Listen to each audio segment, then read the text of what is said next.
L'objectif en fait d'avoir un atelier comme ça dans une école, c'est qu'on va pouvoir vraiment confronter les étudiants à la matérialité des objets. C'est une discipline qui est assez libre, un peu comme le dessin en fait, mais qui va permettre vraiment d'aller beaucoup plus loin dans les étapes de conception.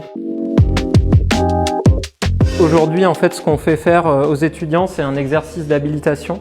Donc on leur fait fabriquer des tabourets d'après un plan, donc tout le monde fait le même tabouret. Et l'objectif de cet exercice, c'est que chaque étudiant manipule un par un chacune des machines de l'atelier pour apprendre les règles de sécurité, à quoi servent les machines, essayer un petit peu de faire une étude de cas de ce tabouret aussi, pour comprendre comment il a été conçu, comment ont été faits les choix techniques qui ont permis de construire ce tabouret. Donc après cette formation, ils vont pouvoir revenir pour faire leur propre maquette, leur propre projet.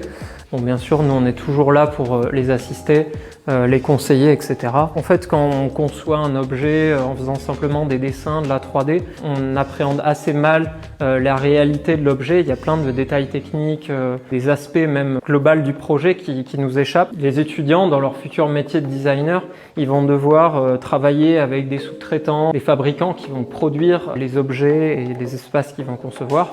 Ça va leur permettre de comprendre un peu mieux qu'est-ce qui est possible de faire, avoir déjà un petit aperçu des autres cœurs de métier connexes au monde de l'architecture d'intérieur et du design.